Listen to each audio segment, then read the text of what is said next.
Muy bien, me parece que ya están ingresando todos.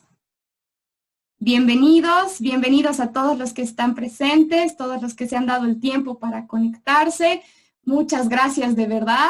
Espero que disfruten este espacio que hemos preparado desde la plataforma jurídica Status y con la compañía del doctor Marcelo Camargo, que hoy le agradecemos el tiempo que se está dando para nosotros y para charlar de este tema tan importante.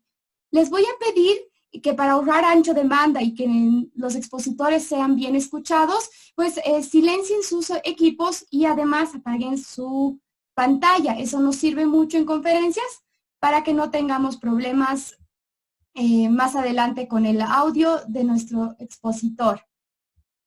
Muy bien, bueno, este tema que hemos escogido ahora creemos que es un tema muy importante porque de repente nos ha invadido una pandemia sin precedentes que muchos países, muchas personas evidentemente no estaban preparadas para ello, pero ha revolucionado nuestro mundo en muchos aspectos y es algo importante de analizar.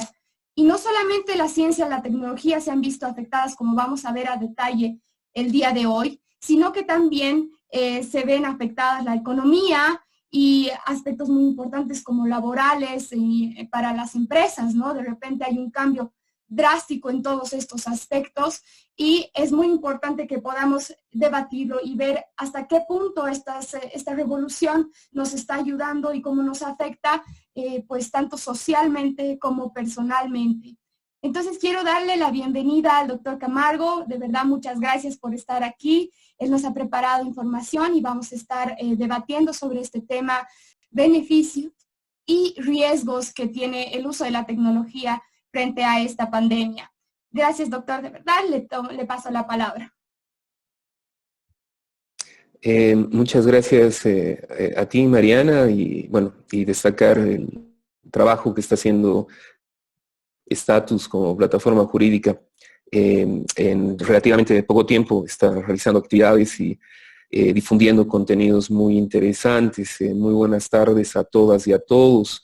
Como bien señalaba Mariana, estamos ante un contexto que es bastante complejo, bastante particular, y de acuerdo a diferentes pensadores, filósofos y sociólogos, estamos ante una situación de alta fragilidad, ¿no? Nunca habíamos estado tan expuestos en esta situación, en esta igualdad de condiciones.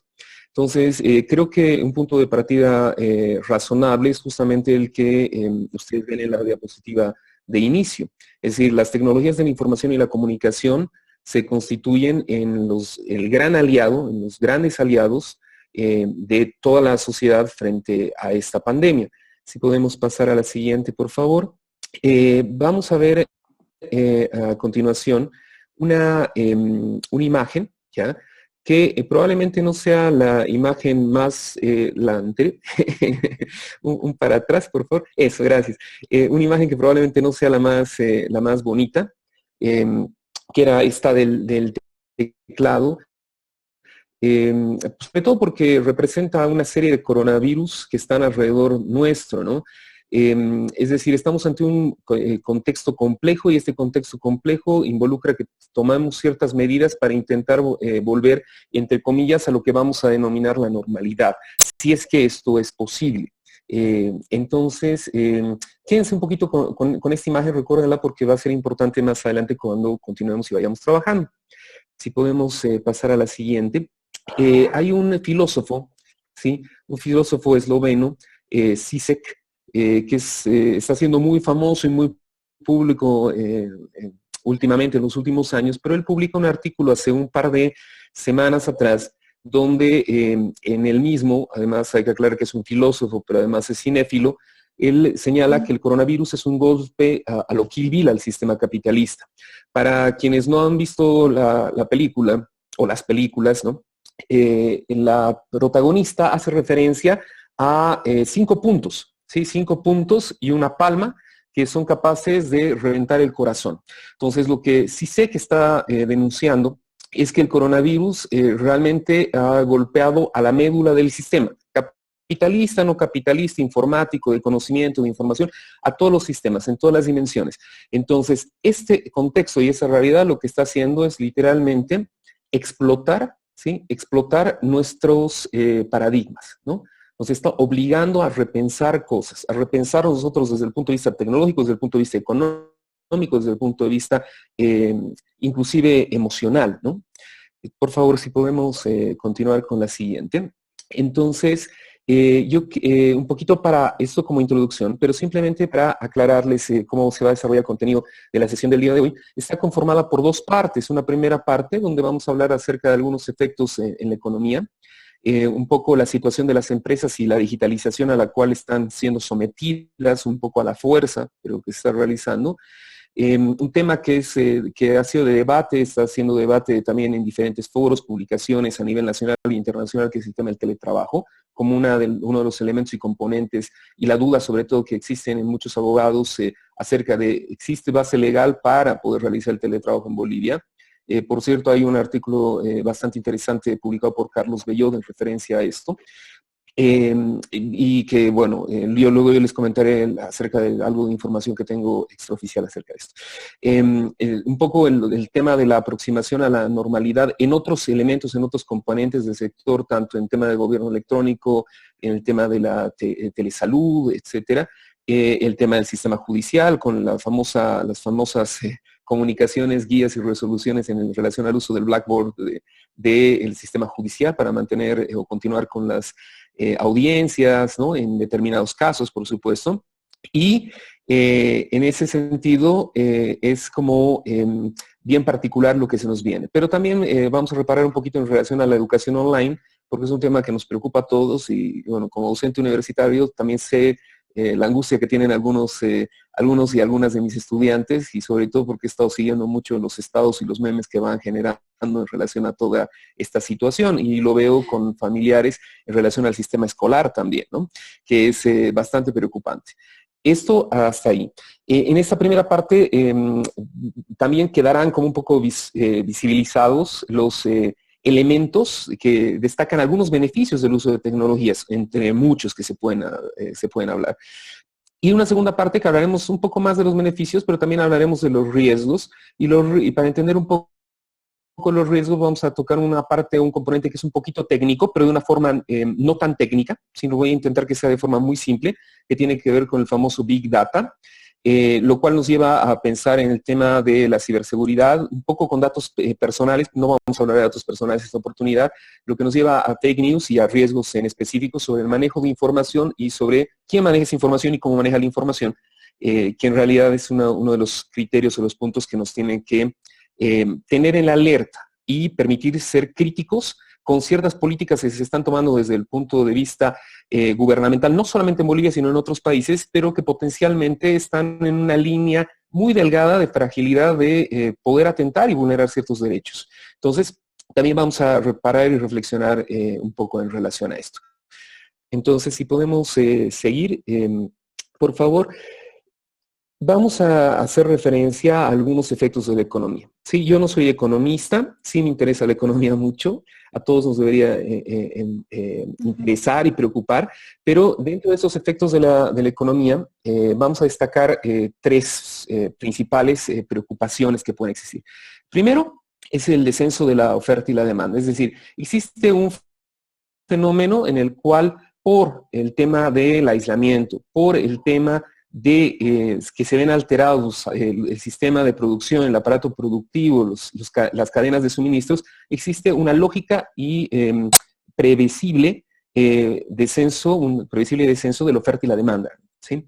Hay ciertos sectores, vamos a destacar en los sectores como el turismo, el tema de los restaurantes, ocio, entretenimiento, que son los sectores que van a ser los más golpeados, que son los más golpeados actualmente. En un análisis de proyección que se hizo en las últimas 2 semanas en el tema de Europa, sobre todo se calculaba que el sector del turismo y el sector de los restaurantes, para poder recuperar y revertir de alguna manera los efectos de esta pandemia, van a tardar un proceso entre 1 año a 2 años para recuperarse. Pero no todos los emprendimientos de turismo y restaurantes tienen ese tiempo. Entonces, evidentemente, esto va a pegar muy duro para aquellos países que dependen tanto del turismo, o en el caso de Bolivia, algunas regiones en concreto que dependen mucho del turismo, como puede ser el tema de los atractivos hacia el lado del Salar de Uyuni sobre todo, ¿no? Pero también quisiera destacar la situación de las pymes. ¿Por qué? Porque en Bolivia en los últimos años se ha presentado y se ha afectado mucho, se ha incidido mucho sobre el tema de las pymes, el desarrollo de las pymes, microcréditos. Ya ha habido un fortalecimiento de iniciativas propias y muchos emprendedores también. Pero el tema de las pymes es un tema preocupante porque, por un lado, hay la caída del consumo, ¿no? Esa misma caída del consumo va a generar una serie de tensiones en relación a la cadena de suministros, es decir, la falta de producción, la falta de mecanismos de transporte y de distribución van a afectar a la mayoría de las pymes y finalmente esto va a generar una crisis de liquidez, sobre todo porque en el caso de las pymes generalmente la lógica de sistema de funcionamiento no involucra una gran capacidad de ahorro, sino más bien se capitalizan y reinvierten. Entonces, este sentido dinámico que mueve la economía nacional y que es muy importante, en el caso de las pymes, de repente ha tenido un freno en seco, ¿no?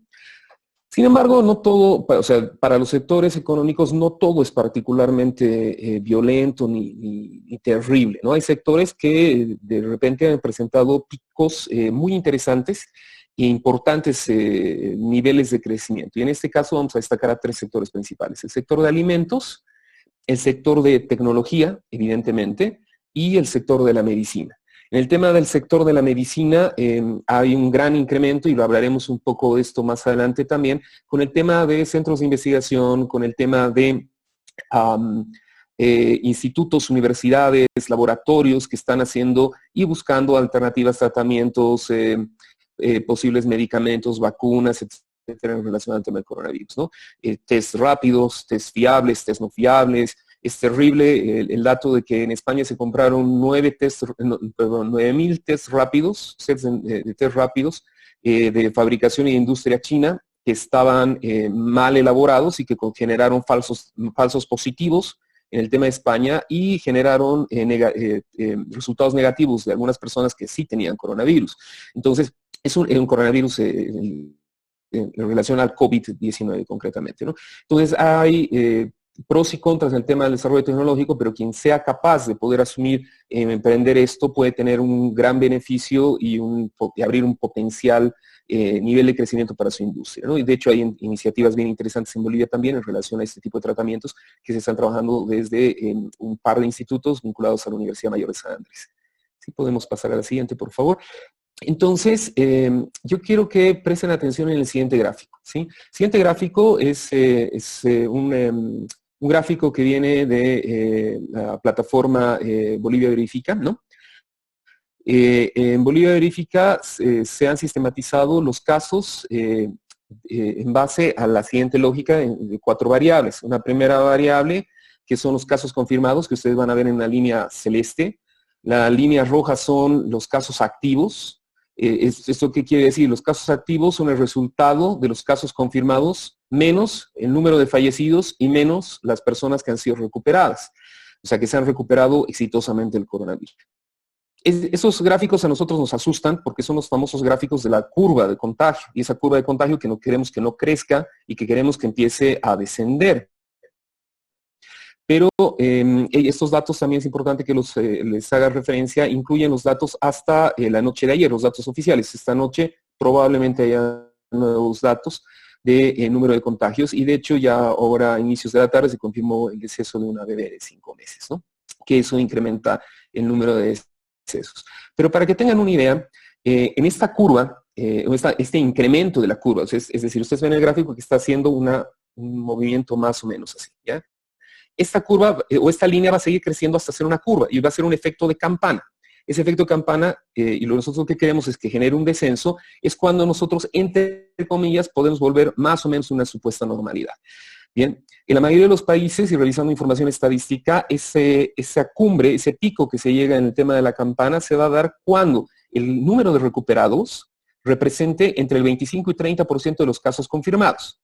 ¿Qué quiere decir eso? Si ustedes prestan atención a la parte de abajo de la diapositiva, esa línea verde que está casi sobrepuesta al eje horizontal, ese es el número de recuperados. Quiere decir que para que nosotros entremos al pico de la curva de contagio, en teoría, esa línea verde debería estar al menos en 81 u 82, y ahorita no llega ni a 10, ¿no? Entonces, quiere decir que estamos bastante lejos del pico de contagio y estamos bastante lejos de intentar volver a nuestra realidad. ¿Por qué les muestro este gráfico y por qué les muestro el gráfico que viene a continuación?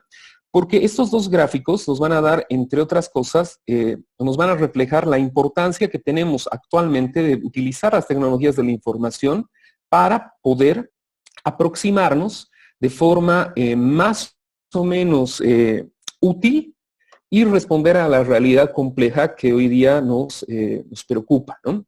Si ustedes ven, esos son los casos por día, es decir, el incremento de casos de coronavirus en Bolivia por día. Y si nosotros nos vamos a la última barra, que es la barra del día de ayer, veremos que hay un pico muy grande, un pico sustancial. No es el pico más alto que vamos a ver, así que tampoco es que tenemos que preocuparnos, pero eso nos refleja lo lejos que estamos de volver a nuestra normalidad.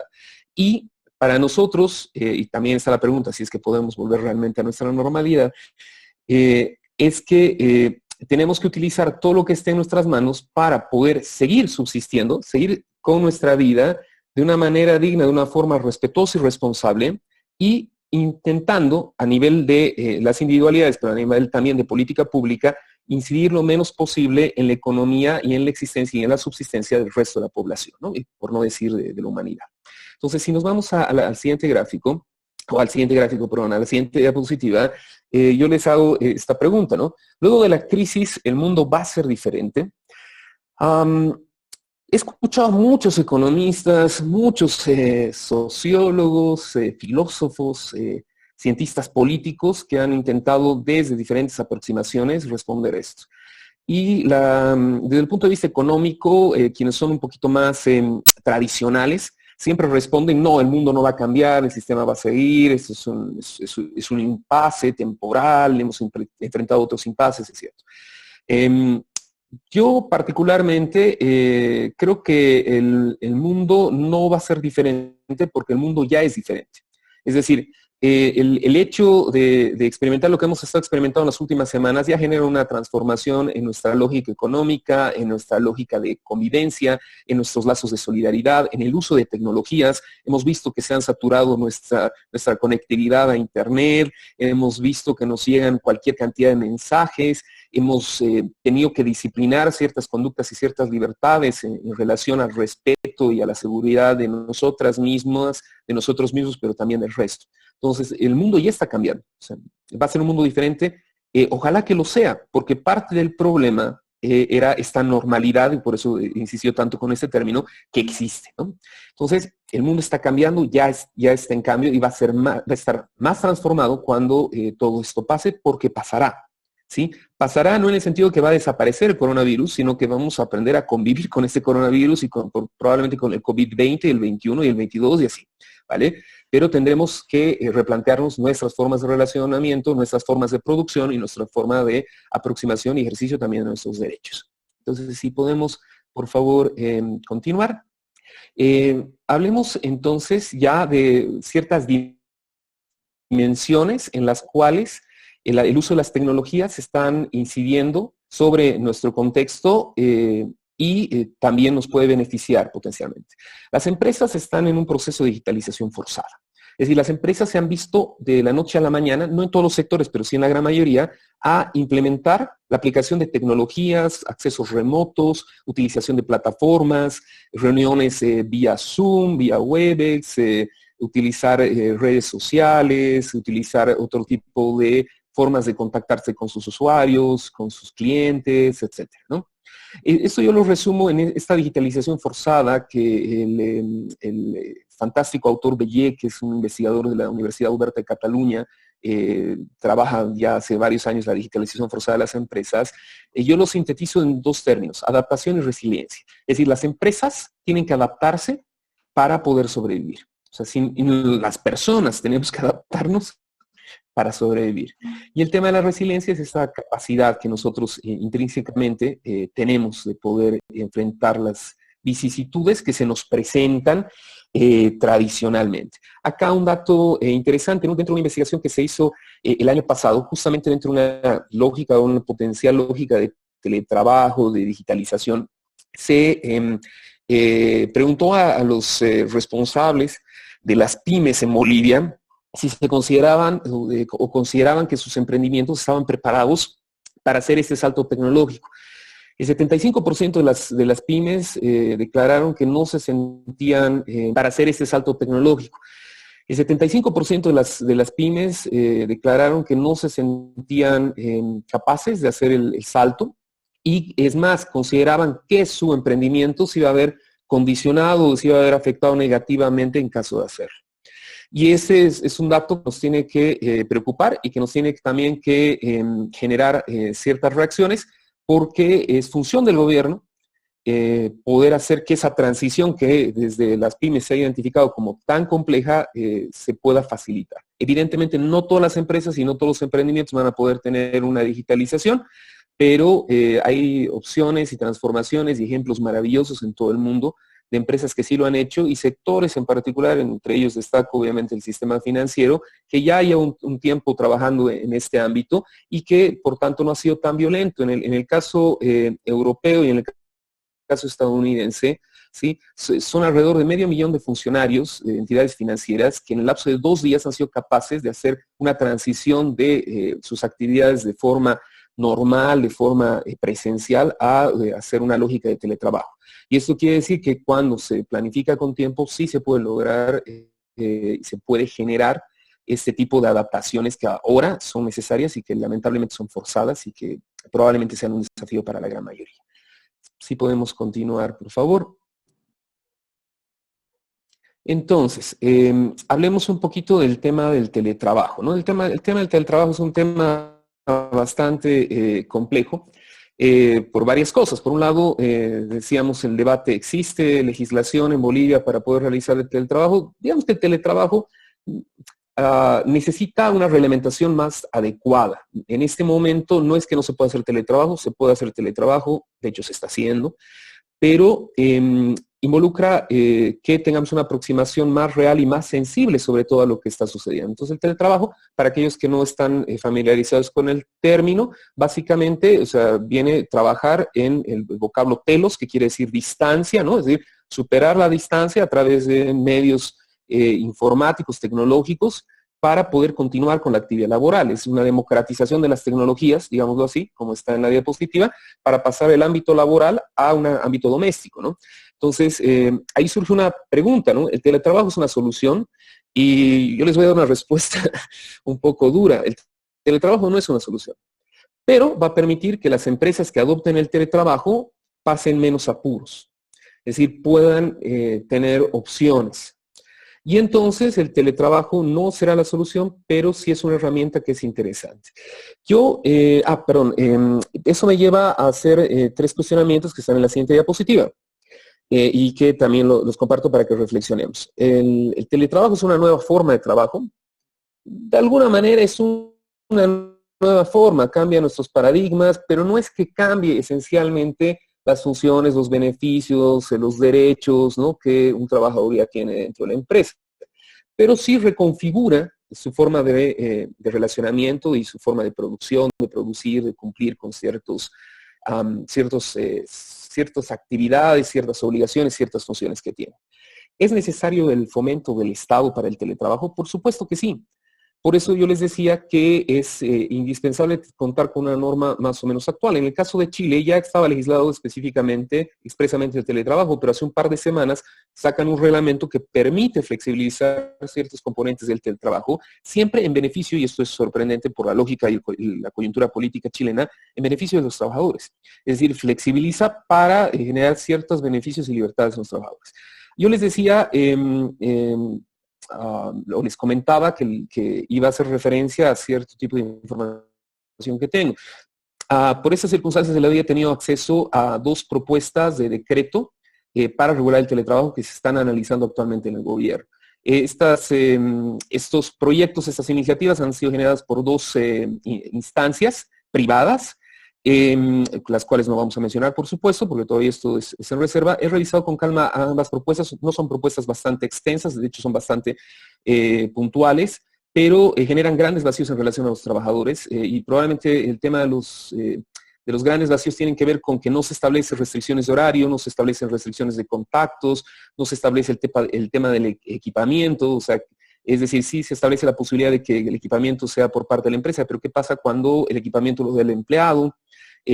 No hace referencia acerca de quién cubre el tema de la conexión a Internet, ¿no?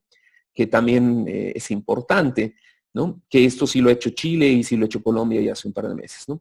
Y la tercera pregunta tiene que ver con, ¿es posible el teletrabajo a una escala masiva? Y la respuesta es que en un tema de emergencia no planificado, es que no. No es posible a escala masiva de forma no planificada, o por lo menos no de forma exitosa. Es decir, sí se puede plantear para muchos, pero no quiere decir que necesariamente vaya a ser exitosa, y eso lo entenderemos dentro de un momento cuando hablemos de otros puntos.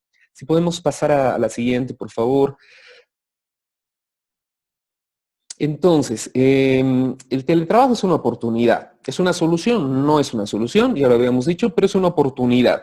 Es una oportunidad porque involucra ahorro para la empresa, porque evita el ausentismo laboral, y eso es una ventaja, porque incrementa la productividad. Si tú tienes clima laboral, si te sientes bien en tu espacio de trabajo, pues eres más productivo, ¿no? Y sobre todo, respeta ciertas condiciones yo pensaba potencialmente en otro contexto que no sea de coronavirus, si es el tema del teletrabajo, podía beneficiar específicamente a algún sector. Y se me ocurren muchas mamás, sobre todo, pero tal vez también algún papá que tiene niños o niñas pequeñas y que por las circunstancias de la vida no puede dejar de asumir ese rol de cuidado.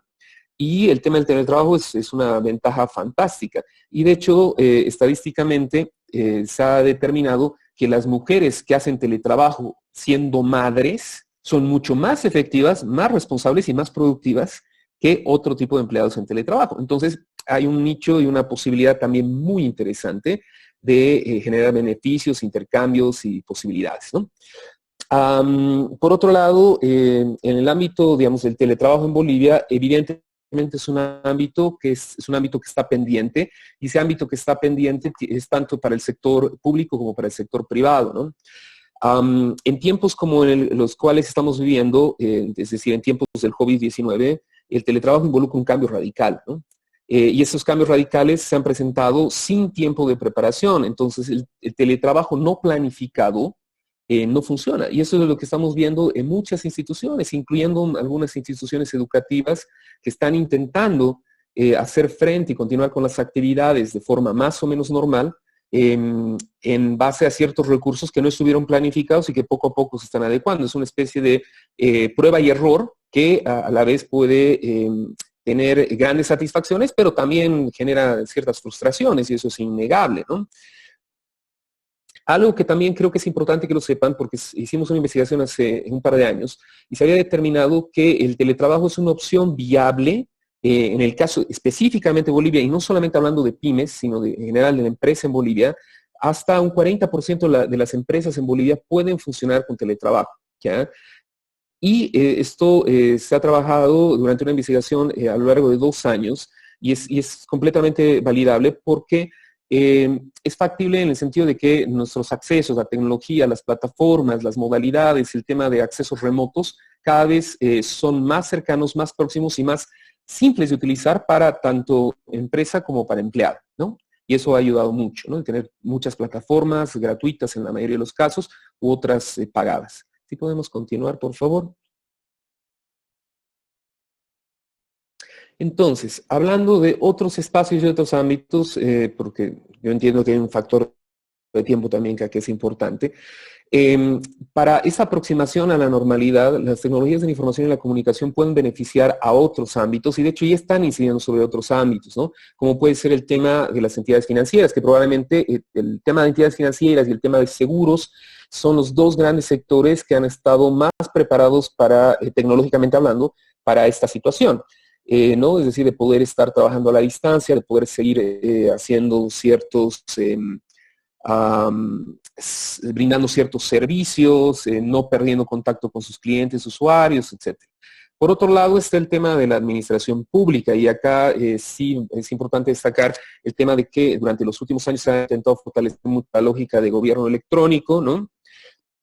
Dentro de esta lógica de gobierno electrónico y de un plan nacional de transparencia se ha planteado también el tema de accesos a información pública, informes, sitios web, etcétera, pero propiamente lo que se ha generado son plataformas de difusión y donde hemos fallado dentro de la lógica de gobierno electrónico es esa aproximación entre el ciudadano, el cliente, el usuario, el contribuyente con la administración pública. Sí hay aproximaciones interesantes, ámbito de aduanas, ámbito tributario también, pero siguen siendo aproximaciones parciales. Entonces, esta es una maravillosa oportunidad para que este gobierno, el próximo gobierno, los gobiernos que vengan, puedan asumir una lógica de gobierno electrónico realmente efectiva y realmente práctica, que es lo que han intentado flexibilizar y se han intentado flexibilizar en otros países de la región para mantener funcionando el aparato estatal, ¿sí? Y no frenando una serie de obligaciones, de actividades y de roles que se tienen que cumplir, ¿no? Inclusive para proyectar esa sensación de seguridad, de serenidad al resto de la población. Si bien el ámbito judicial, es decir, el órgano judicial es parte también, obviamente, de los órganos del Estado, lo he destacado aparte, sobre todo por los últimos cambios en estos últimos 2 días, ¿no? El ámbito judicial es un ámbito altamente tradicional y dentro de este ámbito altamente tradicional han planteado, entre otras cosas, la famosa utilización de esta pizarra, ¿no? Esta pizarra que en realidad es una plataforma, un medio para poder realizar audiencias electrónicas, ¿no? Audiencias, sesiones como las que estamos experimentando en este momento y que a mí me lleva a pensar si es que realmente el órgano judicial está preparado, es decir, la abogacía, los abogados, las abogadas estamos preparadas para poder hacer frente a este tipo de desafíos de decisiones que son tan inmediatas, ¿no? Probablemente una gran parte sí, probablemente otra no, pero también me preocupa que los funcionarios judiciales tengan ese nivel de familiaridad. Sin embargo, no quiere decir que no se pueda, porque alguien dirá, probablemente es difícil por el tema de que hay juzgados, hay instancias que están en poblaciones muy alejadas, hay el tema del internet que va y viene, etc. Nosotros tuvimos en la Universidad Católica Boliviana, que es la universidad donde trabajo, tuvimos la oportunidad de desarrollar hace un par de años atrás un diplomado para justamente funcionarios judiciales, donde el 100% de los funcionarios judiciales tenían que participar de todos los distritos del país a través de una modalidad 100% online, ¿ya?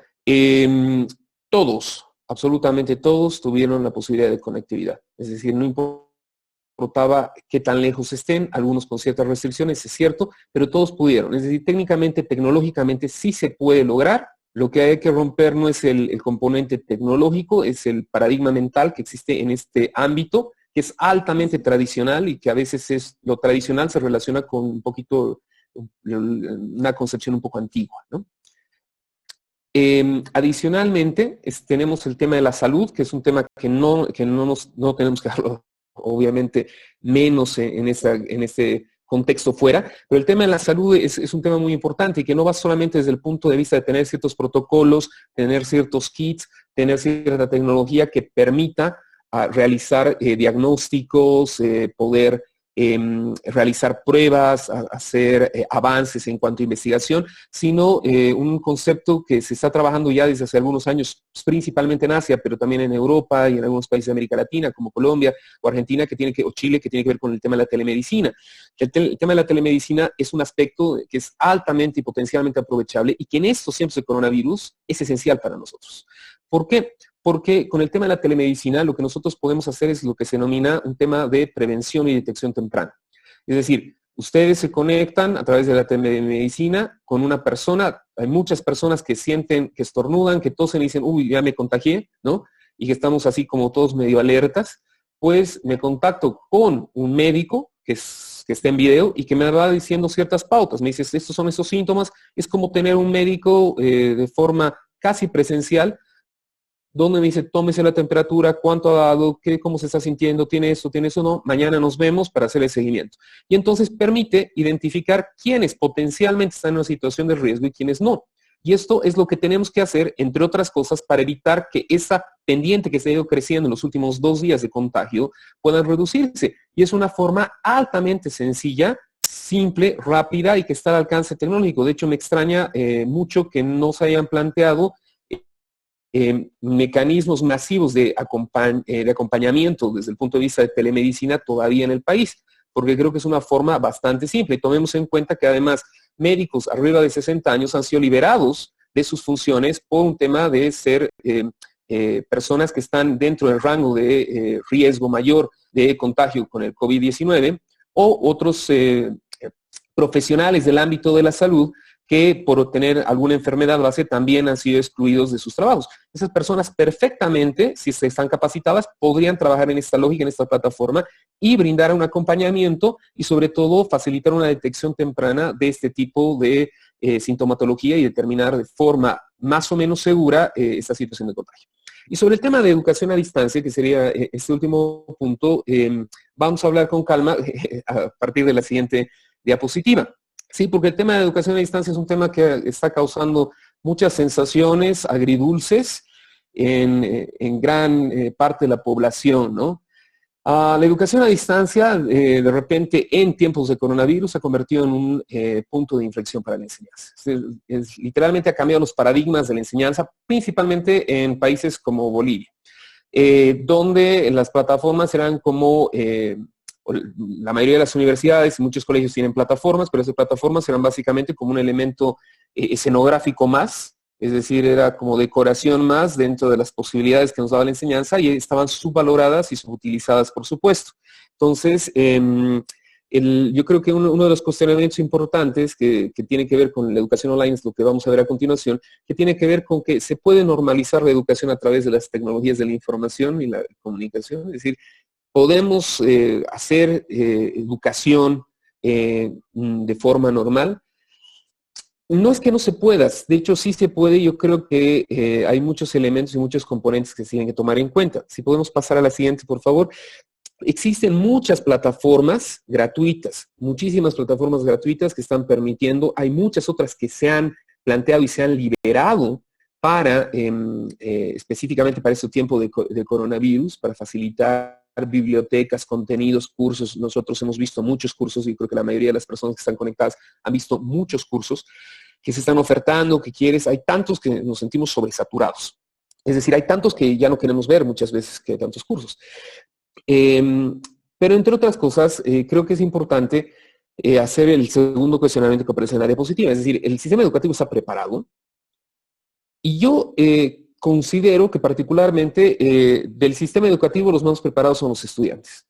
Las instituciones están preparadas parcialmente, el plantel docente está preparado parcialmente, pero en gran medida no esperaban hacer una transición tan rápida, tan violenta, entre comillas, a una modalidad online, lo cual ha generado también problemas de planificación y estos problemas de planificación han pasado un elevado costo a los estudiantes. Es decir, nunca había visto tantos estudiantes, visto entre comillas, porque no los veo, pero percibido a tantos estudiantes tan angustiados, tan preocupados, tan sobrepasados de cantidad y carga de información, de trabajos, de actividades que nosotros como docentes o como profesores estamos dando. Para nosotros es muy simple decir, léanse esta obra, esta enciclopedia, 4,000 páginas, un resumen, o sea, con un dibujo, resume lo más importante para la siguiente clase. Y nosotros terminamos, ¿no? O sea, es decir, el sistema educativo no está preparado, más allá de que hay un montón de plataformas, como decía, que son gratuitas, ¿no? Y muchas que han sido liberadas en versión premium han sido liberadas para el acceso. Y tomando en cuenta que hay muchas actividades, muchas posibilidades que nosotros actualmente estamos utilizando y se están utilizando, como las clases remotas, las clases virtuales, los videos, trabajos, foros, mensajes, audios. Has visto una maravillosa actividad, una iniciativa que desarrolló un profesor colombiano pidiéndoles a sus estudiantes que hagan un video de TikTok con algún elemento o un componente de la asignatura, y eso les valía por puntaje. Me parece fantástico, porque de alguna manera está relajando a los estudiantes. Sin embargo, ahorita no estamos todavía preparados. Cuando se analizaba el sistema educativo post-COVID en Estados Unidos, las universidades determinaron que el retorno, que no se sabe cuándo será, ¿sí? Probablemente se estimaba en septiembre, no sería una modalidad ya presencial en el caso de las universidades, sino sería a una opción blended, es decir, a una modalidad mixta, donde una de las sesiones se hará de forma presencial y la siguiente clase de forma virtual, evitando también generar concentraciones masivas de estudiantes y de personas en infraestructura de los centros educativos. Es decir, todavía no estamos preparados, pero hay tiempo, y creo que el sector educativo tiene muchos recursos y muchos insumos, a diferencia del empresarial, para poder asumir este desafío del contexto de seguir funcionando de manera online. Si podemos continuar, por favor. Bueno, ahí ahora empezaría la segunda parte, pero no sé si, me parece que Mariana también quiere comentar algunas cosas y yo retorno en unos segundos, en unos minutos. Sí, bueno, a ver, yo quisiera hablar respecto a toda esta transformación que estamos viviendo, pero quiero enfocarme un poco en los medios tecnológicos que se han desarrollado a nivel mundial para hacer frente a esta pandemia. Habíamos hablado de la parte de salud y de ciencia particularmente. Quiero comentarles algunos casos y eso nos va a dar paso para hablar de beneficios y riesgos. Quiero comentarles principalmente 3 casos. Uno de esos es el caso chino, que ha sido el primer país que ha sido golpeado con esta pandemia, pero han actuado, el sistema que ellos tienen, el gobierno digital que ellos tienen, pues les ha permitido actuar muy rápido y de maneras que nosotros no imaginamos siquiera acá en Bolivia, ¿no? Estamos hablando, por ejemplo, de tecnología como sensores que están en todo lado. Para los que no lo saben, China tiene más de 200 millones de cámaras desplazadas en todo el país, que tienen detección de rostro y que permiten reconocer a todas las personas. Entonces han utilizado esta información para detectar, por ejemplo, la temperatura de las personas donde sea que entraban, y tienen un dispositivo en su celular que con una tecnología QR pues les permitía entrar o negar el acceso a ciertos transportes, por ejemplo, para el metro, para cualquier lugar público. En realidad el gobierno podía negar el acceso. ¿Por qué? Porque tienen un mapeo de ubicación exacto, ¿no? Saben cuándo y dónde está la persona y qué riesgos hay a su alrededor. De manera que no han necesitado habilitar una cuarentena completa, ¿no? Pero sí han controlado muy bien todo el tema de posibles contagios, teniendo acceso a la información de cada uno de los individuos.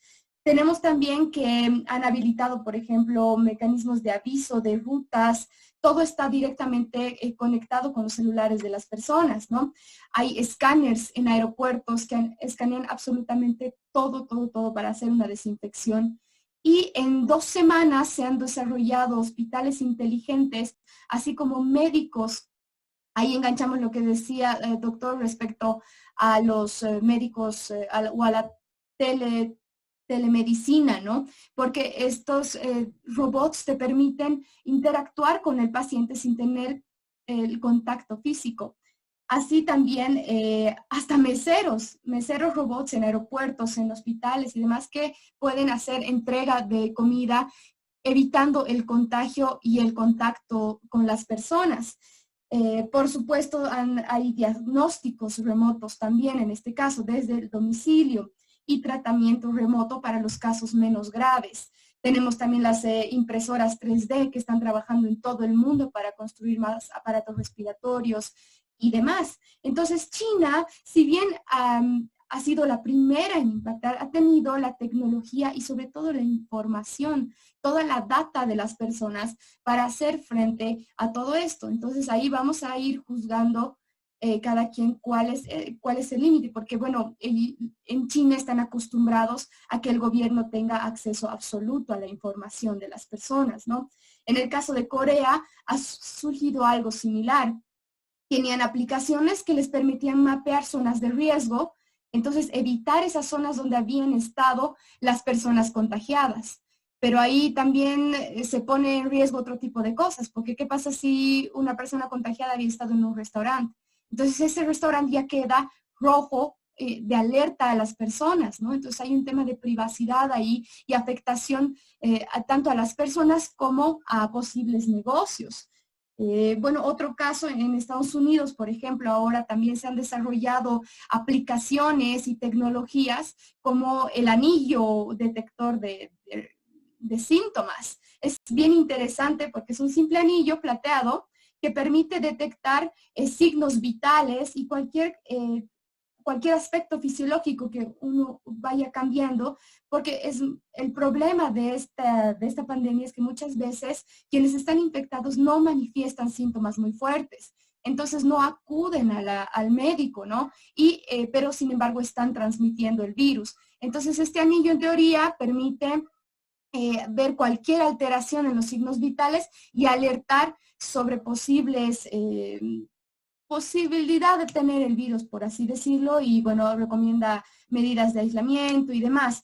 En el caso de Estados Unidos, claro, eso no es de acceso público como en los países asiáticos, ¿no? Entonces eso es verdad que en muchos países no tienen las mismas condiciones que otros. Ahora, no sé qué tan beneficioso también es esto. En Latinoamérica ya se han implementado casos similares de aplicaciones que permiten no solamente acceder a tu ubicación, sino también a ciertos síntomas y signos vitales para poder controlar por lo menos hacia dónde se está esparciendo el virus, ¿no? Entonces hay una serie de explosión de tecnología, de diferentes cosas, no solamente en la utilización de datos, como les digo, de la población, qué tanto datos se tiene y quién los maneja, que es por ahí donde quisiera que entremos un poco en la discusión. ¿Cuántos datos se está utilizando? ¿Qué datos se está utilizando? ¿Y quién está manejando esos datos? ¿No? ¿Hasta dónde vamos a nosotros permitir que se utilicen nuestros datos y con qué fin? Los algoritmos son algo que permiten para muchos casos y las matemáticas ayudar a controlar estos síntomas o el control de la pandemia, porque nosotros el momento en el que navegamos y estamos 24/7 con mayor razón ahora conectados al Internet, pues generamos una cantidad de datos de los cuales no somos conscientes todo el tiempo. Si nosotros realmente pudiéramos estar conscientes de la cantidad de datos que generamos y para qué son utilizados esos, bueno, creo que nos asombraríamos demasiado. Pero bueno, quisiera que entremos esto para dar paso un poco al tema de beneficios y riesgos. Doc, le devuelvo la palabra. Creo que está deshabilitado el... Ahora sí. Muchas gracias, Mariana. Sí, es muy interesante lo que tú estás mencionando, sobre todo por el tema de lo que comentábamos al inicio de la sesión, es decir, cuál es el límite de la utilización de la información, la utilización de los datos que generamos, qué tan útiles pueden ser para prevenir, para enfrentar estos desafíos y a partir de cuándo generan ciertas restricciones a nuestros derechos, ¿no?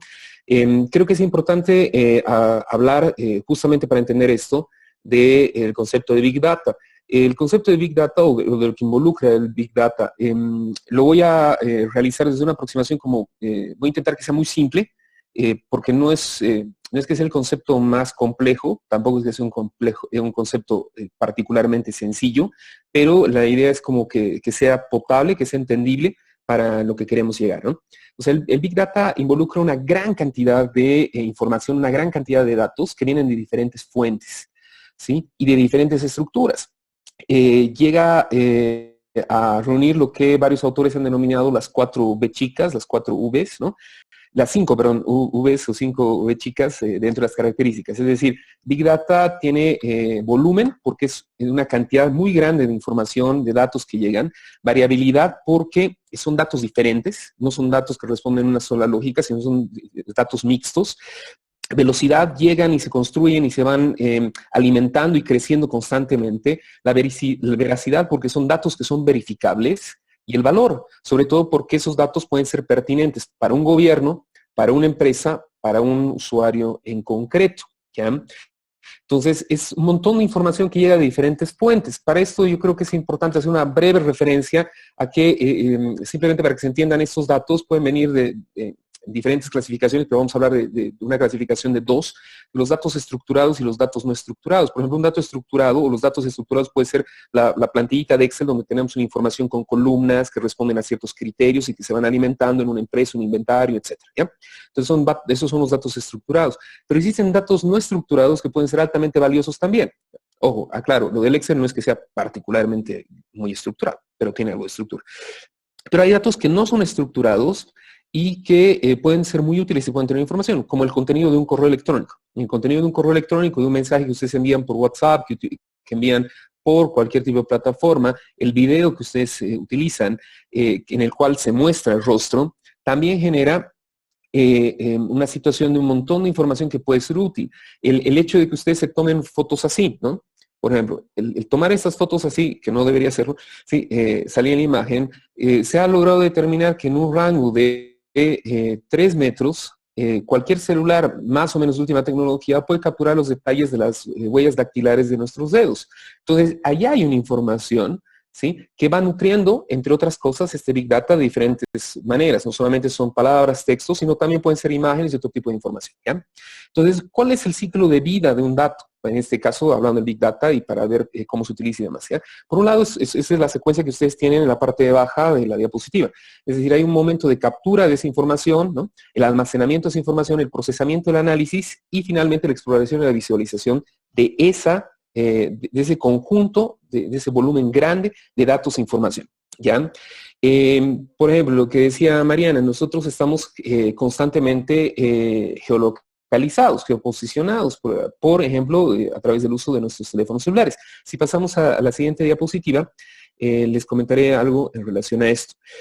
Específicamente, el Big Data es útil, ¿por qué? Porque una vez que tenemos tanta información que además está constantemente nutriéndose y constantemente sistematizándose a través de algoritmos, que es una de las modalidades, es decir, algoritmos que están diseñados para generar y buscar información o que generan información así diferente, no clasificada, y luego se empieza a hacer el análisis, involucra también la posibilidad de utilizar lo que se denomina el famoso Machine Learning. Es decir, el algoritmo está generado de tal manera que no solamente identifica, sino que es capaz de luego aprender por sí mismo.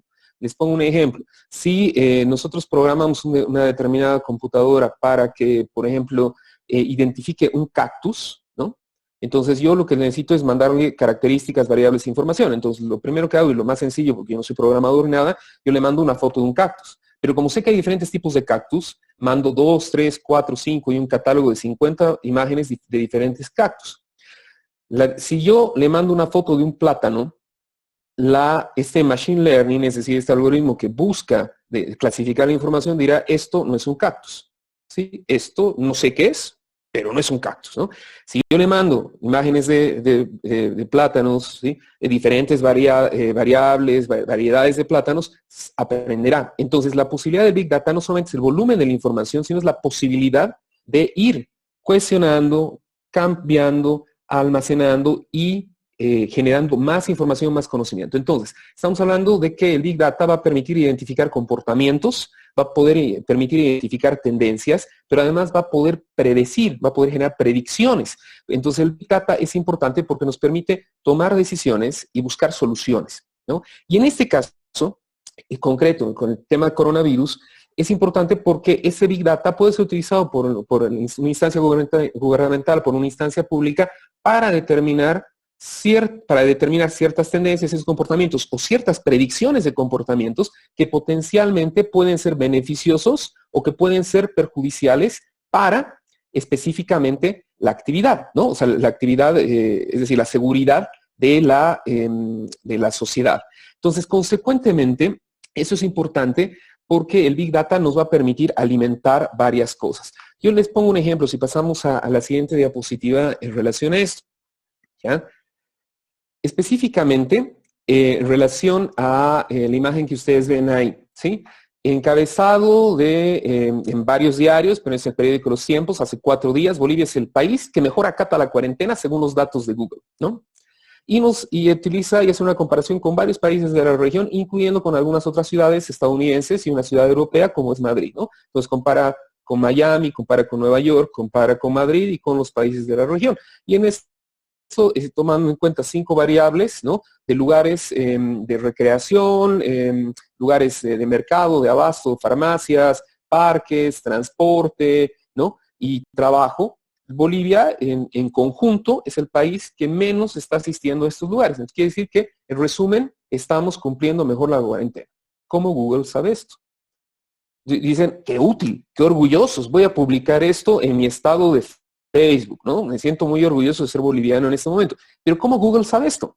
Google sabe esto porque nosotros le estamos dando información consciente e inconscientemente. Específicamente esto se ha sacado a través de la conectividad que nosotros tenemos con nuestros teléfonos móviles, con nuestros teléfonos celulares, y que nos geoposicionan y dicen, bueno, generalmente en la conducta, en el comportamiento de los bolivianos, de los cochabaminos, de los paceños, de los chuquisaqueños, de los cruceños, tales días hay una alta concentración en esta zona, en este mercado, en este parque, en estas oficinas, etcétera, y ahora había un cambio. Y esto no es que lo estén analizando así fríamente para Bolivia o para Cochabamba la gente de Google, sino tiene que ver con Big Data. El Big Data está tomando la información y está notando que aquí hay un punto de inflexión, es decir, aquí hubo un cambio. ¿Qué pasó? De repente de haber 300 personas, hay 3. ¿Qué pasó aquí? Y entonces se va generando información que puede ser útil, como es en este caso, pero que también roza en la susceptibilidad de hasta qué tanto yo quiero que se conozca esa información y por qué nadie me preguntó si es que esto es posible y el gobierno sabe que se está haciendo esto, ¿no? Por ejemplo, si vamos con la siguiente, vamos a ver en la siguiente diapositiva 3 ejemplos. Hay muchos, ¿ya? Pero estoy tomando 3 ejemplos que son como referenciales de diferentes instancias en las cuales se está utilizando tecnología, se está utilizando información. Ojo, mi abuelita decía, sí, cuando la limosna es grande, ¿no? Hasta el sacerdote va a dudar, pero que son iniciativas bien interesantes. Por ejemplo, empezando de abajo hacia arriba, tenemos Bolivia Verifica, que es un portal de verificación de noticias donde se publica y se determina cuáles son fake news, cuáles noticias son reales y que tiene una sistematización muy interesante con estadísticas y con mapas, y ahora con la modalidad de mapas por provincias de los efectos de las personas contagiadas por COVID-19, ¿no? Entonces es un sitio web muy interesante. Tenemos Panel Fresh. Panel Fresh es una iniciativa de personas que de forma voluntaria identifican personas que están en situación de riesgo o con limitaciones para poder acceder a alimentos, medicamentos o cumplir cualquier otras necesidades. Y lo que hacen es, a través de una vinculación de lo que requieren estas personas, el día que te toca a vos salir, vas y compras los alimentos que necesita esta otra persona de forma gratuita y tú de carácter voluntario. Es una red solidaria muy interesante porque lo que involucra es generar lazos de solidaridad para atender a las personas que no pueden salir o que tienen dificultades para salir. Y se comprometen a 2 cosas, ¿sí? Buscar los mejores productos que puedan en cuanto a calidad y buscar los mejores precios. Y todo funciona con tema de voluntariado. Entonces, inclusive hay un formulario de lista en la cual ustedes se suscriben y ahorita hay lista de espera para ser voluntarios. Quiere decir que es una referencia altamente exitosa y su difusión ha sido principalmente a través de redes sociales, entre ellas Facebook, ¿no? Y tenemos una iniciativa de hace un par de semanas, bueno, hace una semana, la aplicación está ya hace algún tiempo, pero la iniciativa es de hace una semana, que es Pickup. Pickup no es una plataforma específicamente para temas de COVID. Es una aplicación que tiene que ver con transporte seguro en realidad, pero que dentro de esta lógica de querer colaborar e incidir positivamente sobre temáticas como las del COVID, han generado un módulo. Y este módulo, dentro de su aplicación que está descargable para Android, ¿sí?, tiene un módulo donde la idea es que te identifiquen, dependiendo a tu geolocalización, ojo, ¿sí?, te identifican qué farmacias, qué mercados, qué centros, qué rutas, qué centros de salud están cercanos, qué personas pueden ayudarte en caso de que tú necesites y te contactan. Tú puedes nutrir la información de la base de datos diciendo, saben que tengan cuidado porque hay un accidente de tránsito en tal lugar, o he visto que hay policías, ¿no?, en tal lugar, ¿no?, o está pasando un camión o un mercado móvil de frutas.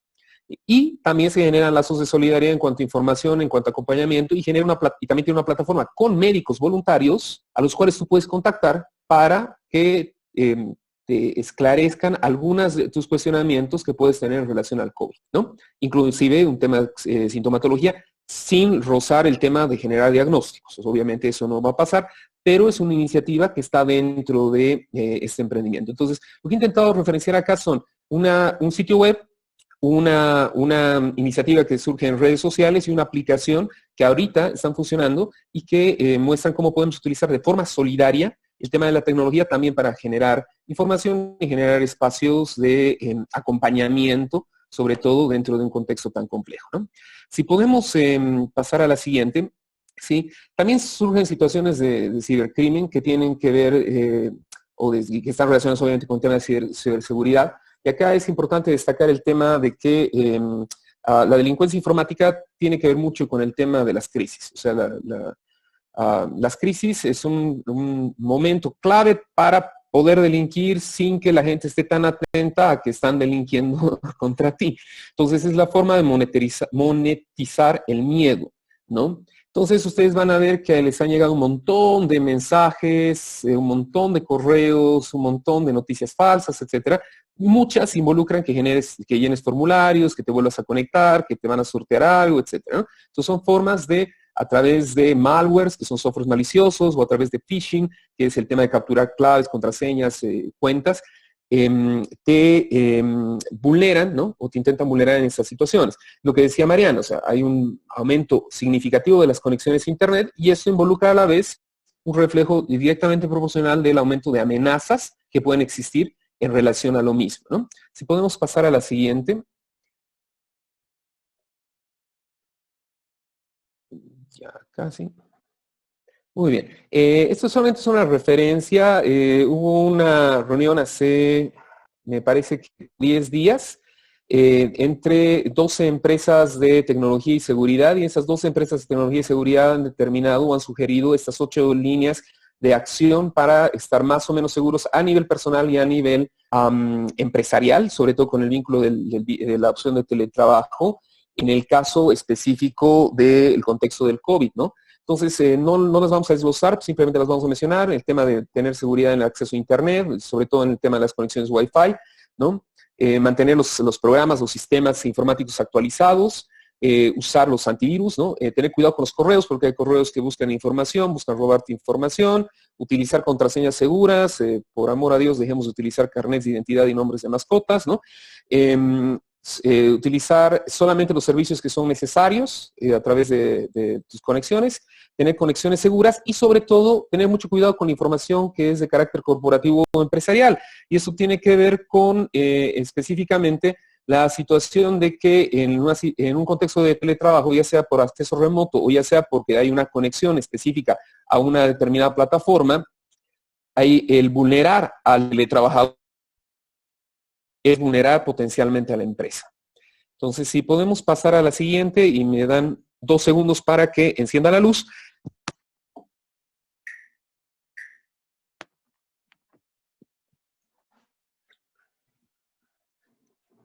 Bien, y estoy de vuelta y con luz.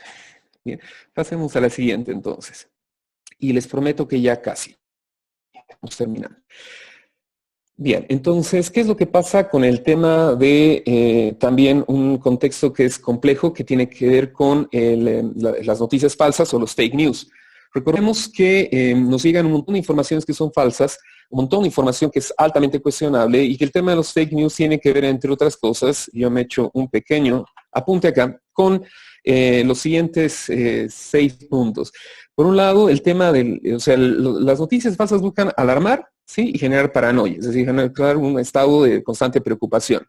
Y específicamente en el tema del COVID, ha habido 4 variables sobre las cuales se está trabajando en las noticias falsas. Primero, en relación al origen del coronavirus.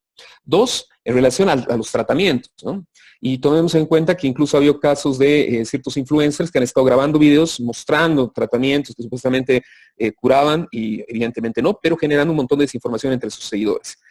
Tres, el tema de los estudios que se están realizando, el tema de las investigaciones, y esto lleva al cuarto punto, que es el tema de vacunas, ¿no? O sea, se ha generado una vacuna en tal lugar, dicen que la bilis del estómago del oso, que lastimosamente esa no es una fake news, es una noticia real, sirve como tratamiento y esto nos pone en un grado de indefensión, sobre todo en el caso de América Latina, donde el principal oso que tenemos es el oso de anteojos o jucumari, que probablemente alguien esté cazando con esa intención, ¿no? Pero además ustedes van a ver que hay una referencia en la diapositiva que dice en noviembre de 2019 en Bolivia. ¿Qué quiere decir noviembre de 2019 en Bolivia? Quiere decir que ustedes recordarán que entre octubre y noviembre del año pasado estuvimos en una situación de conflicto, de inestabilidad social, política, económica, que de alguna manera, y mal que mal, también nos ha preparado para esta situación de cuarentena. Es decir, ya no ha sido tan violenta como podría ser, porque venimos de algo más o menos similar en cuanto a ciertas restricciones de movilidad. Surgieron un montón de noticias falsas, ¿no? Todas y todos escuchábamos y recibíamos muy seguras, y es una fuente confiable, mi primo me ha dicho, el primo de mi vecino ha dicho que está pasando esto, y la gente ha tenido paranoia en un lado, en otro lado, en un sector, en otro sector. Eso ha sido terrible, ¿ya? Bien, en el caso concreto de Cochabamba, ¿ya? Se sistematizaron 1000 reportes, ¿ya? De noticias en un periodo de 5 días, diferentes noticias. Están viniendo de este lado, están viniendo de otro lado, dice que están así, están armados. 1000, ¿ya? Bien. No les voy a decir cómo, pero un grupo de personas ha sistematizado esta información y ha cruzado la referencia de lo que se decía en esta base de datos con cámaras de seguridad en toda la ciudad. Es decir, lo que han hecho es verificar si a las 8:30 de la noche, cuando decían, sí, están saqueando acá el almacén no sé qué, a través de cámaras de seguridad, realmente se estaba saqueando. De esos 1000 reportes de noticias, no estamos hablando de reportes que se repetían, estamos hablando de reportes diferentes. Solamente había 5 que eran parcialmente verdad, y no había uno que sea completamente verdad.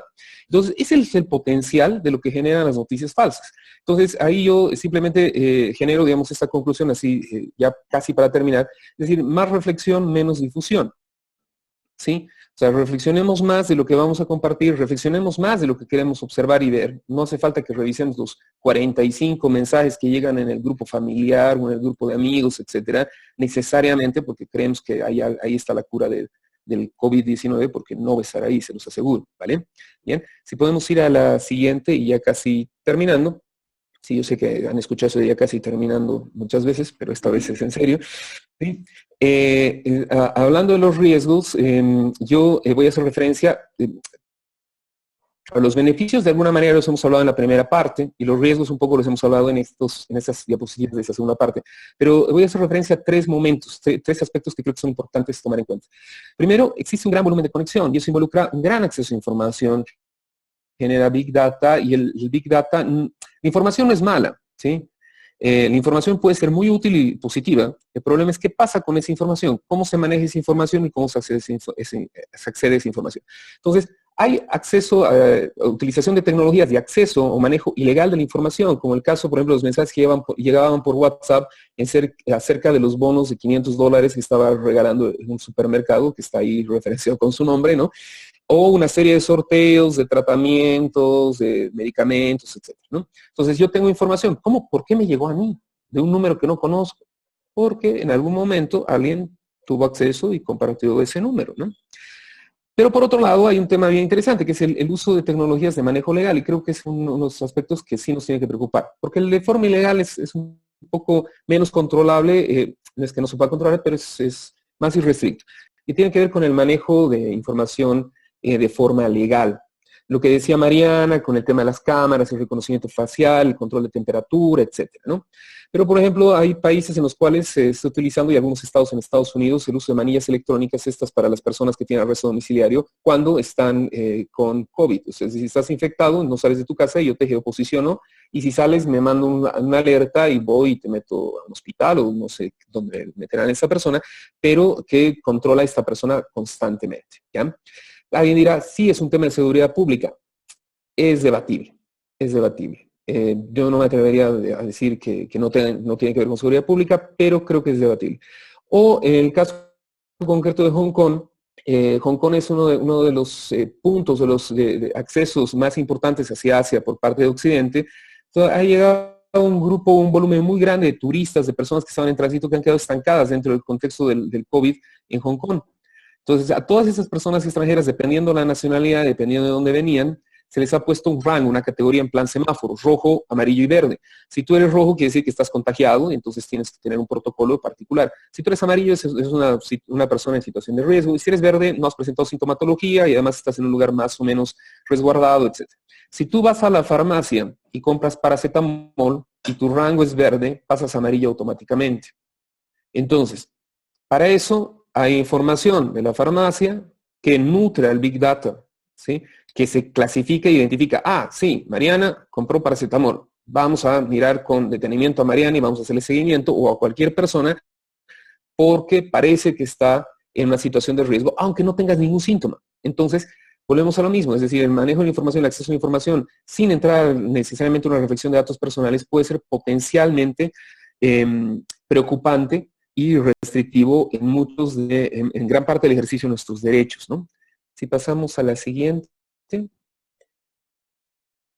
Sí, ya casi terminando, ahora sí, faltan esta y dos más. Sí, a mí me gusta mucho, encontré esa frase el día de hoy, ¿no?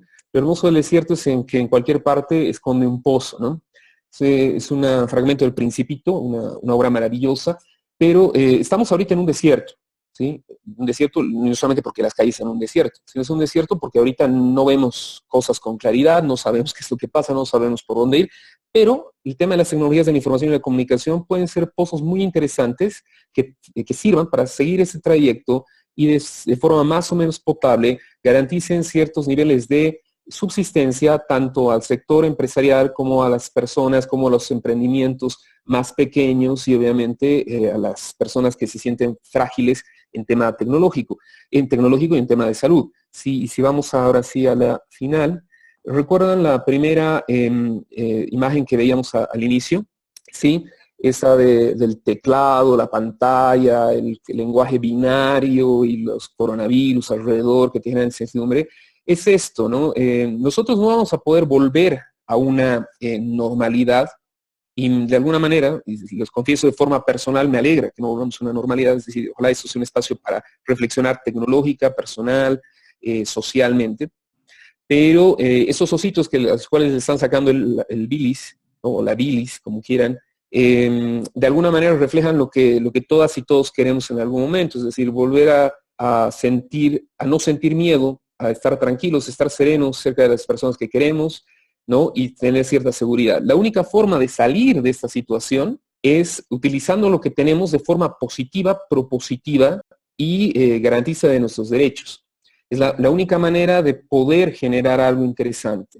No nos olvidemos que las personas que están en mayor riesgo, las personas que estamos en mayor riesgo, no somos solamente las personas que tengamos una enfermedad base o que tengamos un rango etario que nos exponga al COVID.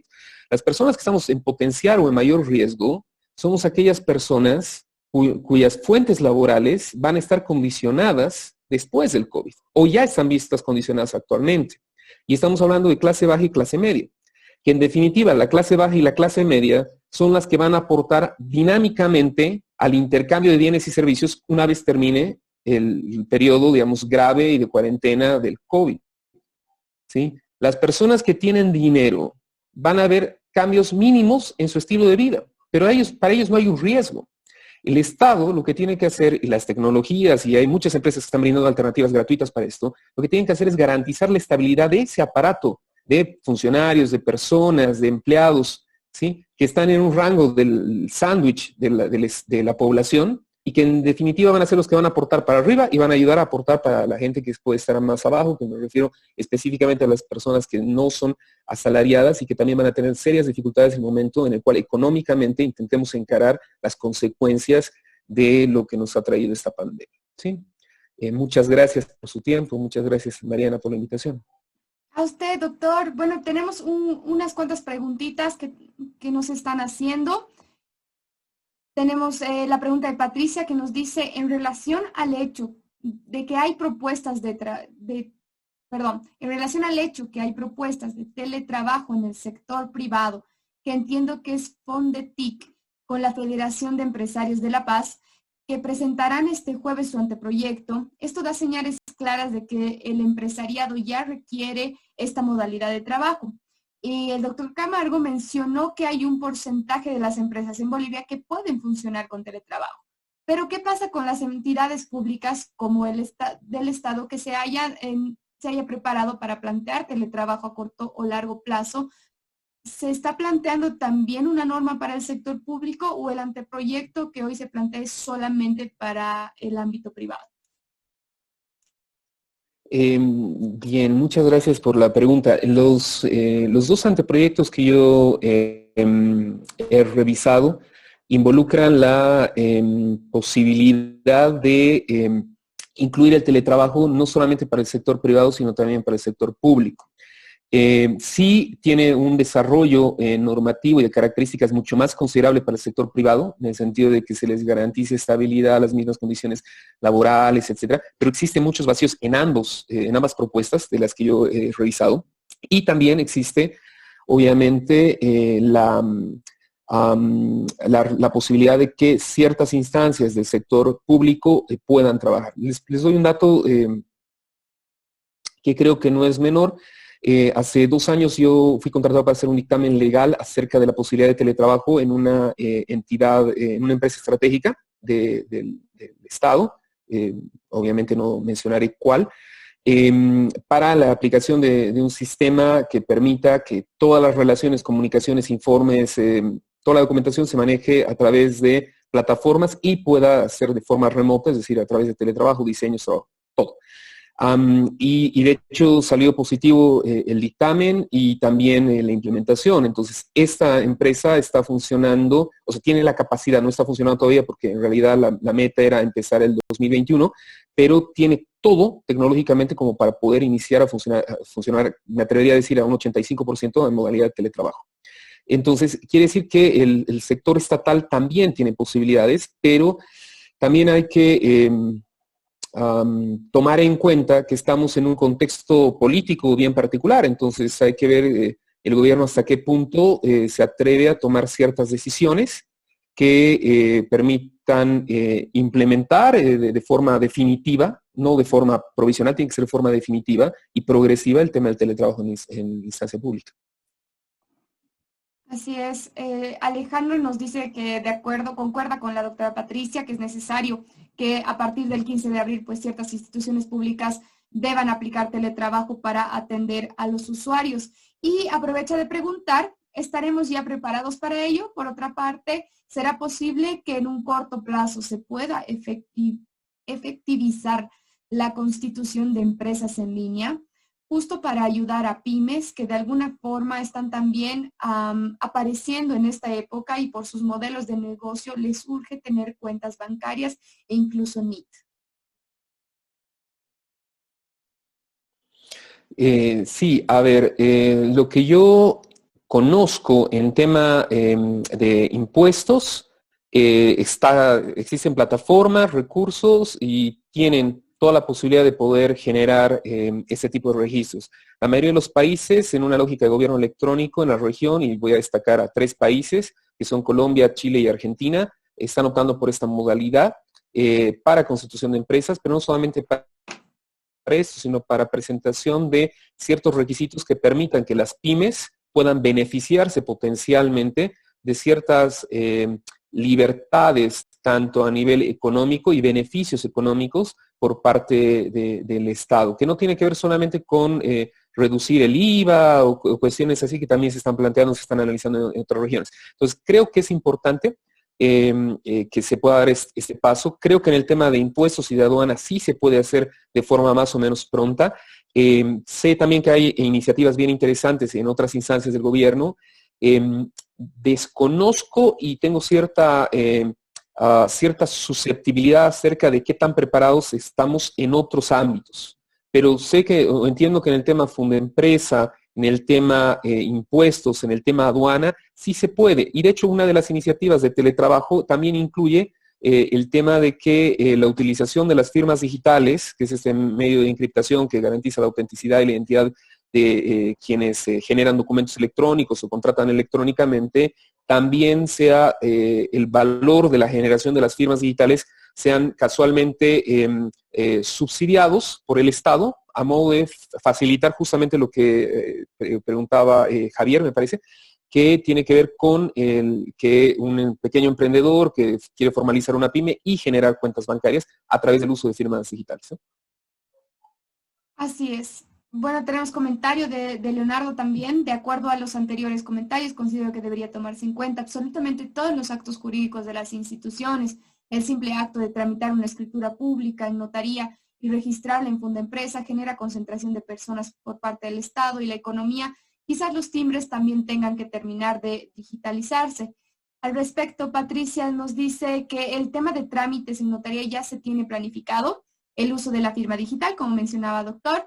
De hecho, entiendo que para septiembre, si no es antes, tendremos ya claras señales en que está del área notarial. Sin embargo, en esa línea, me interesa valorar lo que ocurre con la firma de abogados ante las audiencias virtuales y las consecuencias del COVID. Ahora nos exige habilitar otros medios para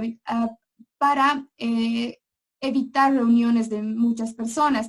En ese sentido, habilitar la firma digital y la gestión del buzón judicial a efectos de firma de contratos. ¿Cómo deberíamos valorar esos aspectos? ¿Cuán urgente es para el ámbito legal? Lo que pasa es que hay situaciones bien complejas, ¿no? Es decir, hay personas que llevan procesos que están pendientes y que la garantía y el ejercicio pleno de algunos de sus derechos están condicionados a ciertas audiencias, a ciertas resoluciones, etcétera. No me parece disparatado esta posibilidad.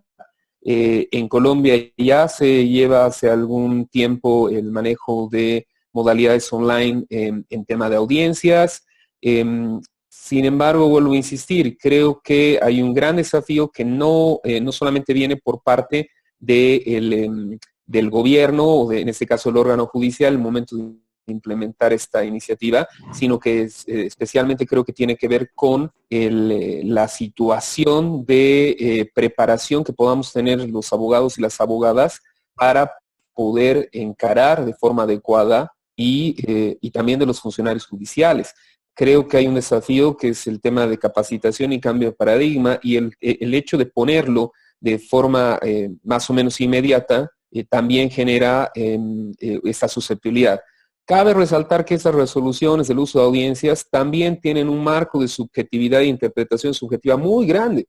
Entonces, básicamente dependerá del juez si es que quiere o no quiere. Entonces, tampoco es que vamos a entrar necesariamente a la fuerza.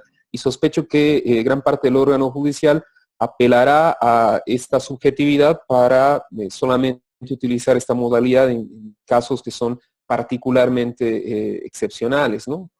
Así es. Además, hemos visto, agregando un poco, el tema, por ejemplo, de violencia contra la mujer.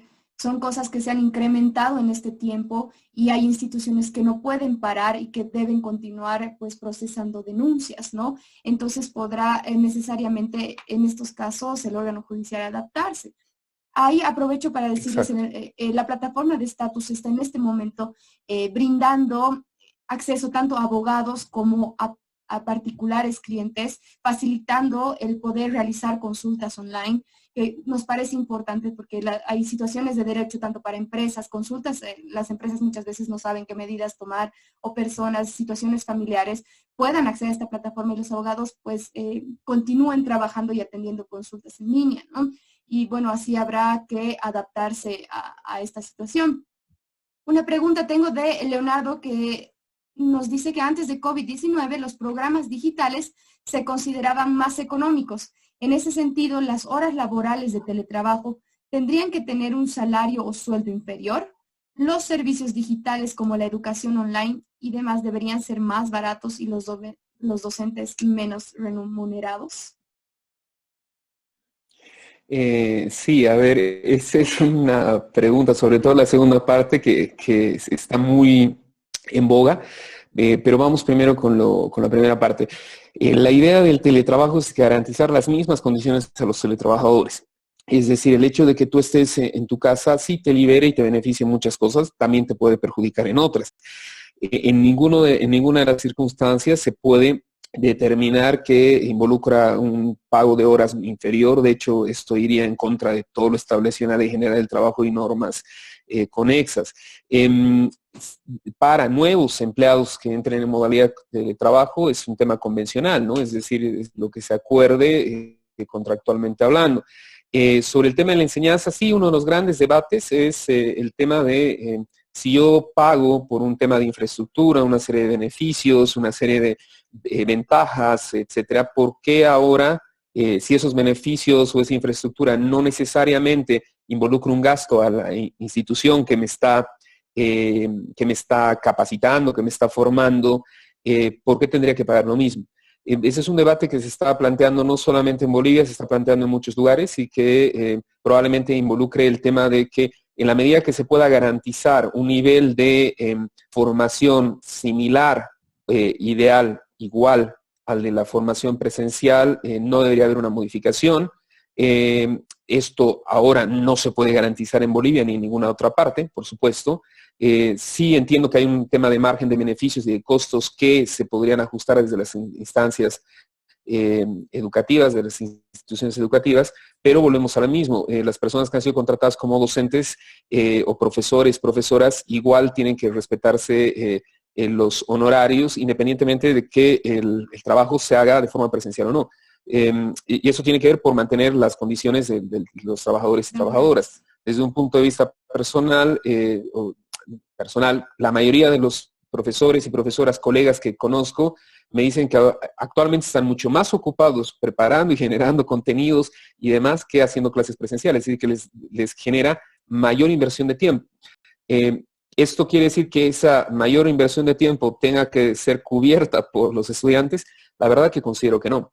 Pero creo que hay que buscar formas creativas de hacer que este proceso de enseñanza nunca será igual que el presencial, pero tiene grandes ventajas y grandes beneficios. Entonces, creo que se pueden lograr grandes avances y aproximaciones bastante respetuosas del proceso Blend. Así es, y creo que ahora nos encontramos en la revolución de la educación, ¿no? Porque antes era considerado como que pagar, por ejemplo, una universidad era demasiado costoso porque, bueno, era la universidad y demás, pero ahora la pandemia incluso ha acelerado este proceso. De repente, lo que mencionabas hace un momento, pues hay cualquier cantidad de cursos online de todo tipo y evidentemente eso ha disminuido mucho los costos de formación, ¿no? Para no salirnos del tema, tenemos una pregunta más sobre teletrabajo. ¿Cuánto podría ayudar a reducir la burocracia la implementación de esta modalidad en las instituciones públicas de manera permanente? A ver, si se lo lleva de una manera adecuada, puede reducir bastante, pero no nos olvidemos que el concepto de burocracia no es un concepto netamente negativo. La burocracia es establecer ciertos requisitos y filtros para evitar ciertos abusos de poder, en términos ideales. En términos prácticos, evidentemente, el tema del tiempo hace que nosotros como usuarios, como profesionales, etcétera, nos sintamos frustrados de que se extiendan ciertos plazos, ciertos trámites, ciertos procedimientos de forma un tanto irracional. Pero les pongo un ejemplo, en el tema de un reporte que se hacía con el tema de gobierno electrónico en Chile, decían, yo entro y para renovar mi DNI, o sea, mi identidad, mi documento de identidad, voy y tardo 5 minutos. Entro en una planilla, acompaño un documento, se escanea y ya estoy libre.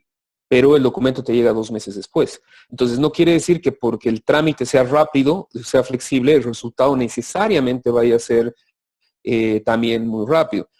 Existen modalidades muy rápidas en otros países, por supuesto, pero creo que, como había mencionado en algún momento, esta lógica tiene que ser progresiva si queremos que sea exitosa. Si es violenta y a la fuerza, probablemente no funcione, genere alta susceptibilidad, incredibilidad, y esto vaya a generar desconfianza también por parte de los usuarios y por parte de quienes tienen que hacer uso de la tecnología. Yes. Santiago nos pregunta, haciendo referencia a CISEC y desde su perspectiva, doctor Camargo, ¿Es hora de un cambio del sistema? ¿Es el comunismo globalizado una opción?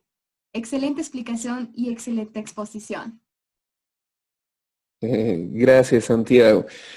Bueno, a ver, sí sé que es un filósofo polémico porque tiene un enfoque marxista, que no quiere decir que deje de ser interesante en gran parte de sus reflexiones y altamente cuestionable en otros elementos.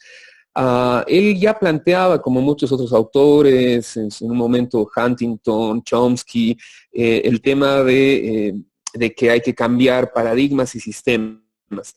Si es que se va a generar un nuevo sistema o es necesario un sistema de enfoque de izquierda a nivel global, no necesariamente. Yo creo que Santiago se está haciendo referencia a la continuación de lo que comentaba el autor en referencia a que o nos dirigimos a la extinción o hay que reinventar el socialismo para una lógica más, o el comunismo más bien, a una lógica más global, ¿no? Que va a ser la única alternativa, que es la propuesta específica de CISEC. Yo creo que el modelo o el sistema que nos va a salvar es uno que todavía no hemos generado y que tenemos una oportunidad de construir, ¿no? Yo les decía, lo normal tiene que cambiar porque lo normal también generó esto, ¿no? Es decir, tenemos que transformar y tenemos que aprovechar todo lo que existe, tecnológica, social, económica, creativa, humanamente, para proponer alternativas. No me atrevería a decir que un comunismo global sea la solución, para nada. Bueno, tenemos una última pregunta de Javier Solís. Nos dice que en la plataforma de ciudadanía digital, el implemento del Ministerio de Justicia en la Administración de Justicia, ¿cree usted que sería de gran ayuda si se aplica en su totalidad para el teletrabajo de los jueces en materia penal, toda vez que en una gran mayoría de los abogados ya habilitaron esta opción? Sí, a ver, yo soy uno de los abogados que habilitó esta opción. Hay muchas personas que han habilitado las opciones. Yo la he visto muy rápidamente. Creo que puede ser una opción alternativa. Creo que desde el punto de vista de infraestructura tiene limitaciones y en tema de diseño y funcionalidad también hay cosas que se pueden mejorar. Pero no creo que sea recomendable en esta instancia una implementación total. Es decir, que todos los juzgados funcionen o que todos los jueces de una determinada materia funcionen bajo esta modalidad, específicamente en el ámbito penal, creo que no es la opción más adecuada en este momento y que puede generar más desencuentros que aciertos. Pero creo que sí se puede programar una especie de crecimiento escalonado, que esa es la lógica en realidad del teletrabajo, hacer un crecimiento escalonado, una transición más o menos natural y orgánica que permita una implementación de forma más o menos práctica y sobre todo, y van a disculpar que utilice el término, menos violenta, ¿no? Como el contexto que estamos experimentando. Así es. Muchísimas gracias, doctor. Gracias de verdad por su asistencia, por compartir el conocimiento que usted tiene con nosotros. El doctor Camargo ha sido mi docente de Derecho Informático, mucha inspiración de parte mía, la verdad. Gracias, doctor. Yo quiero decirle simplemente tres cosas para terminar. Bueno, creo que ante esta situación nosotros debemos actuar todos con responsabilidad. Con responsabilidad me refiero al manejo de la información. Estamos conectados 24/7 al Internet, más allá de que producimos muchos datos y los invito un poco a reflexionar sobre eso. Es decir, no sé si conocen a Harari. Harari habla de que somos humanos hackeables por la cantidad de datos que facilitamos a muchas corporaciones y demás, y que si nosotros analizáramos todos los datos que producimos y todas las búsquedas, pues nos daríamos cuenta de cosas que nosotros no conocemos de nosotros mismos, ¿no? Y vale la pena cuestionarse eso, y vale la pena también ver qué cosas compartimos, de qué fuente compartimos, seamos responsables en estos momentos de crisis con la información que compartimos, no difundamos miedo. Es lo más importante en este momento de crisis. Difundamos noticias que vayan a ser productivas para todos los demás. La segunda cosa que recomiendo es resiliencia. Resiliencia es un término que recién está empezando a sonar mucho, pero que implica el poder adaptarse a las situaciones. Es decir, estudiemos qué es lo que está pasando, enterémonos de todo con sabiduría, pero tomemos eso y veamos cómo se viene el futuro. Efectivamente, el mundo ya ha cambiado, como decía el doctor Camargo, y está en constante cambio. Entonces, efectivamente va a haber, creo yo, un antes y un después de esta pandemia. Veamos hacia dónde se mueve el mundo y pues adaptémonos a lo que viene. Muchas veces nos encerramos a hacer lo que hacemos siempre y no damos paso pues a reinventarnos, ¿no? Entonces creo que eso también es un papel importante en esta crisis. Y la tercera es la solidaridad. Ante esta situación, creo que lo que más podemos nosotros dar es ayuda a las personas que son menos favorecidas que nosotros. Agradezcamos los que tenemos la posibilidad de tener una cuarentena tranquila, entre comillas, estable, tenemos que comer, pero hay personas que no, entonces reconocer eso y ver la forma de colaborar. Hay opciones, habíamos hablado ya de algunas hace unos momentos, entonces tomemos y busquemos esas opciones para poder ayudar. Así que nuevamente gracias a todos ustedes. Status está totalmente abierta a realizar este tipo de actividades u otros proyectos para difundir información, crear análisis, debate y, bueno, seguir facilitando el contacto entre abogados, clientes y, bueno, gente en general que quiera acceder a información jurídica. Así que muchísimas gracias de nuevo. Síganos en redes sociales, ahí está nuestra información. Un like siempre ayuda para poder difundir este tipo de actividades. Muchísimas gracias de verdad y con esto terminamos la reunión.